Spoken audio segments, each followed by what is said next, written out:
আর আমি বারবার একটা কথা বলি যে এই দুনিয়াতে আল্লাহ ছাড়া আমাদের আপন বলে কেউ নাই। আপনি যাকেই আপন মনে করেন না কেন, আমাদের সম্পর্ক আছে বাবার সাথে, মায়ের সাথে, স্ত্রী সন্তানদের সবার সাথে, আমাদের হক আছে, অধিকার আছে, সব ঠিক আছে। বিশ্বাস করেন আল্লাহ ছাড়া আপন বলে আপনার কেউ নাই।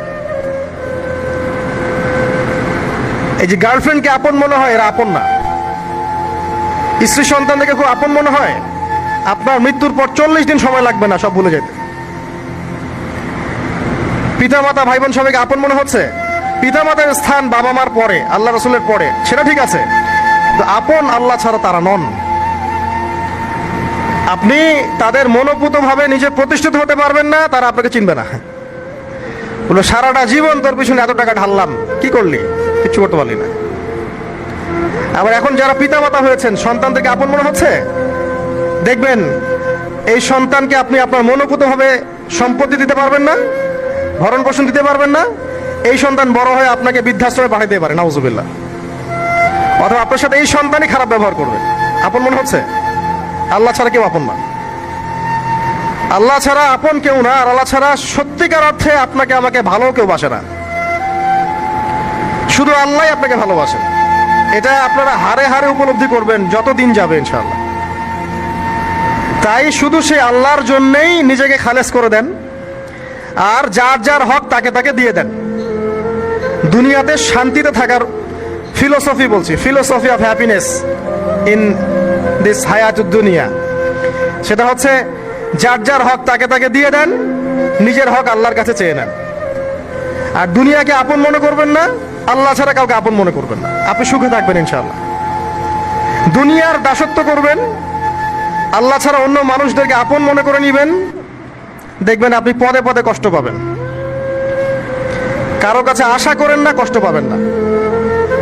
আমি এই প্রসঙ্গে কথাগুলো বললাম যে দুনিয়াকে আপন মনে করতে নাই, আর আল্লাহকে আপন মনে করতে হয়। আল্লাহকে আপন মনে করলে তখন আমার উপর কিছু দায়িত্ব চলে আসে। কি দায়িত্ব? আল্লাহ আমাকে সৃষ্টি করেছেন, রিজিক দিয়েছেন, লালন পালন করছেন, বাঁচিয়ে রেখেছেন, তার হাতে আমার মৃত্যু, তার হাতে সবকিছু। তো এখন আল্লাহ পাকের জন্য নিজের জীবনটাকে খালেস করে নেওয়া, যেভাবে আল্লাহ পাক চলতে বলেছেন সেভাবে চলা, যেগুলোকে আল্লাহ পাক নিষেধ করেছেন বর্জন করা। আর রাসূলুল্লাহ সাল্লাল্লাহু আলাইহি ওয়াসাল্লামের সুন্নাহ আল্লাহ পাক রেখে দিয়েছেন আমাদের সামনে। এই সুন্নাহগুলো যদি আমরা অনুসরণ করতে পারি, ইনশাআল্লাহ এই দুনিয়াতে কিছু পাই বা না পাই, ইনশাআল্লাহ পরকালে আপনি আল্লাহর ক্ষমা পাবেন ইনশাআল্লাহ তাআলা। কোরআনের সূরাগুলোর অর্থ সব খুতবায় বলা যায় না, সময় সংকুলন হয় না। এত চমৎকার ওয়াদ-দুহা সূরা আছে না, শপথ দ্বিপ্রহরের, ওয়াল-লাইলি ইযা সাজা, শপথ রাতের যখন সেটা আচ্ছাদিত হয়। মা ওয়াদ্দাআকা রাব্বুকা ওয়া মা ক্বালা, আল্লাহ কত মায়া দিয়ে তার নবীকে বলছেন যে তোমার আল্লাহ তোমাকে ছেড়েও দেন নাই, তোমার আল্লাহ তোমাকে ছেড়ে দেন নাই। ওয়ালা সাউফা ইউতিকা রাব্বুকা ফাতারদা, শীঘ্রই তোমার রব তোমাকে দান করবেন এবং তুমি সন্তুষ্ট হয়ে যাবে। দুনিয়াতে চলতে গেলে দুঃখ কষ্ট হয় না? যারা ঈমান নিয়ে চলে ওদের দুঃখ কষ্ট বেশি হয়।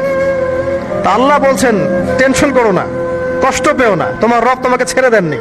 ওয়ালা সাউফা ইউতিকা রাব্বুকা ফাতারদা, তোমার রব তোমাকে শীঘ্রই দান করবেন আর তুমি সন্তুষ্ট হয়ে যাবে। আলাম ইয়াজিদকা ইয়াতীমান ফাআওয়া, আল্লাহ বলছেন আল্লাহ কি তোমাকে ইয়তীম রূপে পাননি? এরপর আল্লাহ কি তোমাকে প্রতিপালন করে বড় করেননি? ওয়াজাদাকা দাল্লান ফাহাদা, আল্লাহ কি তোমাকে পথভ্রষ্ট পান নাই? তোমাকে আল্লাহ পাক হেদায়েত দেন নাই? তো আল্লাহ যে এগুলো করেছেন সে আল্লাহ তোমাকে পরকালে ইনশাআল্লাহ ভালো রাখবেন। ফাআম্মাল ইয়াতীমা ফালা তাকহার, তো তুমি এতিমদের প্রতি কঠোর হয়ো না। ওয়াম্মা সাইলা ফালা তানহার, কেউ চাইলে তার হাতকে খালি ফিরিও না, ধমক দিও না। ওয়াম্মা বিনিআমাতি রাব্বিকা ফাহাদ্দিস, তোমার রবের এই সমস্ত নিয়ামতগুলো তুমি মানুষের কাছে বর্ণনা করতে থাকো। এর পরের সূরার দিকে খেয়াল দেখবেন, সূরা আলাম নাশরাহ লাকা সাদরাক, মনে হয় দুটো একটা আরেকটার সাথে পেয়ার। আলাম নাশরাহ লাকা সাদরাক, আমি কি তোমার হৃদয়কে প্রশস্ত করে দেই নাই? ওয়াদা'না আনকা ওয়িজরাক, তোমার বোঝাগুলো হালকা করিনি? কাকে বলছেন এগুলো আল্লাহ পাক? রাসূলুল্লাহ সাল্লাল্লাহু আলাইহি ওয়াসাল্লামকে। তো যে মানুষটা জান্নাতে যাবে নিশ্চিত, এবং যিনি জান্নাতের দরজা না খুললে জান্নাতের দরজা কারোর জন্য খোলা হবে না। যে মানুষটা হচ্ছে ভদ্র, স্মার্ট, বিচক্ষণ, কোনো মানুষ পৃথিবীতে নাই। সকল ধর্মের মানুষ মানে এটা। কিছু আছে শয়তান, মানুষ টুবি শয়তান, এরা মানে না, বাট দেখবেন ম্যাক্সিমাম মানুষই মানে, হোক সে ইহুদি বা খ্রিস্টান বা হিন্দুইজম বা মুসলিমরা তো মানেই, সবাই মানে। এই মুহাম্মদ সাল্লাল্লাহু আলাইহি ওয়াসাল্লামের মতো স্মার্ট, বিচক্ষণ, ভদ্র, সুচরিত্রের মানুষ পৃথিবীতে কোনোদিন আসেও নি, আসবেও না। তো সেই নবীর জীবনটা আপনি পড়ে দেখবেন, আর রাহিকুল মাকতুম বইটা, যে চড়াই আর উতরাই, খালি দুঃখ, কষ্ট, যন্ত্রণা, লাঞ্ছনা, কন্টিনিউয়াসলি। আমাদের নবী সাল্লাল্লাহু আলাইহি ওয়াসাল্লাম তো 1 মাস শান্তিতে ঘুমানো নাই নবী হওয়ার পরে। যখন তিনি মারা যান, ফাতিমা রাদিয়াল্লাহু আনহার কথা মনে আছে না? কানে কানে কি জানি বললেন। তখন আমাদের নবী একটা কথা বলেছিলেন, আমি এই বয়সে এসে কথাটা বুঝি, মাদ্রাসা লাইফে, ইউনিভার্সিটি লাইফে বুঝিনি। নবীজি বলেছিলেন তার মেয়েকে, ফাতিমা রাদিয়াল্লাহু আনহা তার কষ্ট দেখে কান্নাকাটি শুরু করলেন। আমাদের নবীজি তাকে কাছে ডেকে বললেন কানে কানে যে কি জানি একটা বললেন। তারপর ফাতিমা রাদিয়াল্লাহু আনহা চুপ করে গেলেন। তো পরে জিজ্ঞাসা করা হলো কি বলেছিলেন, তিনি বললেন, আল আব্বাজান বলেছেন আজকের পর তোমার আব্বার কোনো কষ্ট থাকবে না, আর তুমি আমার পরিবারের মধ্যে সবার আগে আমার সাথে সাক্ষাৎ করবে। এই যে আজকের পর আমার আব্বার আর কোনো কষ্ট থাকবে না, এর মানে বোঝেন, মানে সারাটা নববী জীবন কত যে কষ্ট নবী সাল্লাল্লাহু আলাইহি ওয়াসাল্লামকে সহ্য করতে হয়েছে।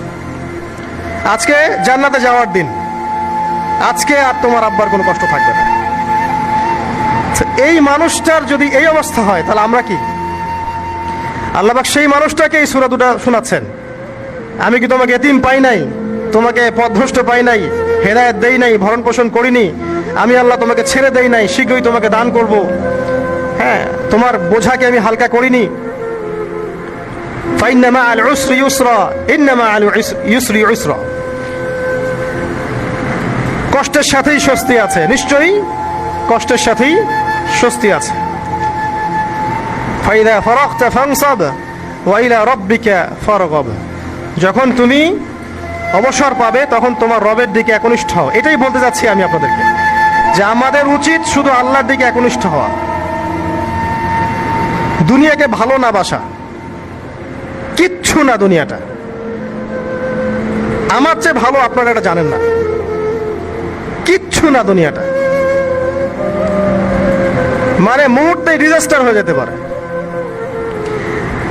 আর যাদেরকে নিয়ে এই দুনিয়া, আমাদের মা বাবা, ভাই বোন, আত্মীয় স্বজন, স্ত্রী সন্তান, এরা সবাই যে যার হক চাচ্ছে, তাদের হক দিয়ে দেন, আপনি খুব ভালো, দিতে পারবেন না, আপনি ভালো না।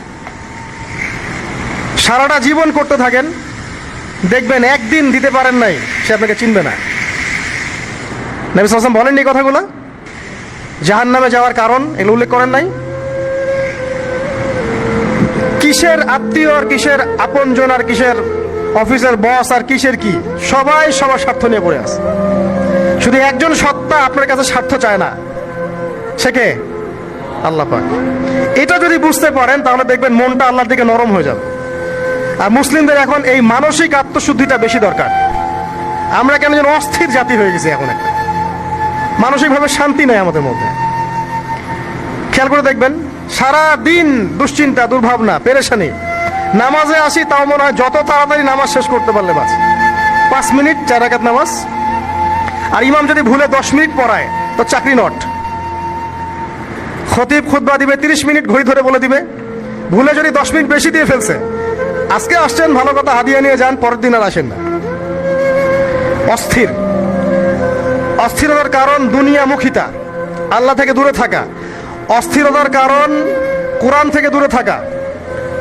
অস্থিরতার কারণ নিয়মিত সুন্নাহর উপর আমল না করা, ডেইলি জিকির আজগারগুলো না করা, ডেইলি কোরআন তেলাওয়াত না করা, হাদিস অনুবাদ সহ না পড়া, দিনের জ্ঞান চর্চা না করা, দিনী হালাকাগুলোর মধ্যে না বসা।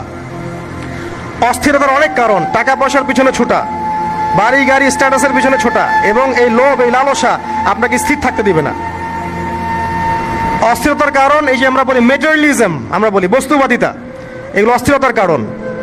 এগুলো কখনো আপনাকে স্বস্তি দিবে না। আপনি যত দৌড়াবেন দুনিয়ার পেছনে, দুনিয়া আপনার থেকে তত পালাতে থাকবে। আর আল্লাহ পাক বলেছেন, হে আদম সন্তান, আমার ইবাদতের জন্য সময় বের করো, আমি তোমাকে দুইটা জিনিস দিব। এক নাম্বার, তোমার হাতকে আমি সচ্ছলতা দিয়ে ভরে দিব, আর দুই নাম্বার, তোমার সমস্ত অভাব আমি দূর করে দিব।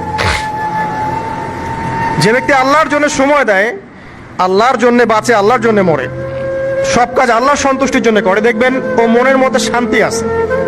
হয়তোবা তার 5তলা 10তলা বাড়ি নাই, BMW নাই, সুজুকি জিক্সার নাই, তারপরে দেখবেন সে অনেক শান্তিতে আছে, কারণ তার মনের মধ্যে একটা প্রশান্তি কাজ করে। আর যে ব্যক্তির মধ্যে দেখবেন আল্লাহর কনসিয়াসনেস নাই, ইবাদত নাই, কোরআন সুন্নাহ এগুলো কিচ্ছু নাই, দুনিয়া সব আছে, দেখবেন ব্যাংক ব্যালেন্স, টাকা পয়সা, মনে শান্তি নাই। এই মনের শান্তিটাকেই উসমান রাদিয়াল্লাহু আনহু বলতেন যে আল গিনা, মানে ধনাঢ্য, ধনী বলি না আমরা, এটাই হচ্ছে ধন, কিছু না।